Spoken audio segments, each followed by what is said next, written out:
One of my favorite accessories that I use pretty much every day with the Canon R6 is the EF to EOS R drop-in filter mount adapter. This mount adapter allows Canon EF lenses to attach onto the RF mount, but also adds a variable neutral density filter into the mix in one product. Hey guys, what's up? It's Scott Clark with Scooter Media, and on this channel we provide filmmaking tutorials and tips and tricks, as well as doing some product reviews like today's. So if you are new here, please consider subscribing. Let's get into it.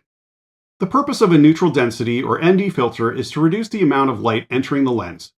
Doing so allows the videographer to select a combination of aperture, shutter speed, and ISO that would otherwise produce overexposed videos.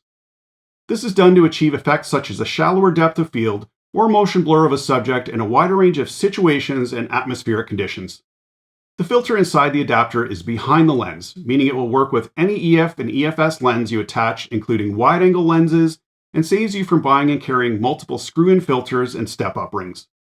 The quality of the filter is really good as well, and I've not seen any color shifting or vignetting in all of the times that I have used it. The amazing autofocus on the Canon R6 isn't affected by the filter either, and it still works flawlessly. The variable ND is controlled with a small dial on the side of the mount adapter and is capable of blocking 1.5 to 9 stops of light. And just a note that it does provide neutral density at its lowest setting, meaning even when it's set at the lowest mark here, it is darker than it would be without the adapter or with the regular adapter. I'm going to show you guys a couple of examples that I shot with and without the ND filter adapter just to show you the difference that it does make. The shots on the left are shot without the ND filter, while the shots on the right are with the ND filter. All of these examples are shot with the exact same lens, and I've tried not to move the tripod so that the framing and everything stays the same. Obviously, if the lighting or sun is super bright and you don't use an ND filter, you have to make adjustments in camera to ensure that the shot isn't overexposed.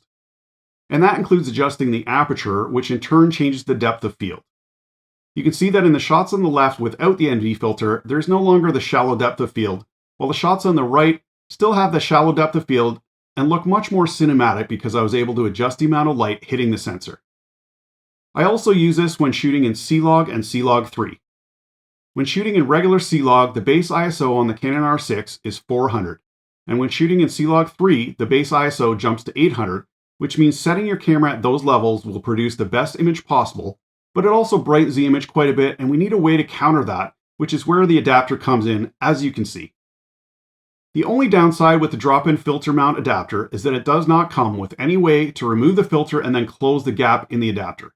If you do remove the filter from the adapter, there's a big hole in the side that will allow all kinds of dust, dirt, and unwanted light in and ruin the shot. Instead, a separate $130 purchase is required to buy the clear drop-in filter that replaces the ND filter. However, what I've done and what I would recommend doing is just to buy the regular Canon EF to RF adapter without any of the filters in it. It's the same price as the clear filter and provides another option when mounting lenses and when ND is not needed. And the only other small issue with the Canon EF to R adapter with variable ND is the price.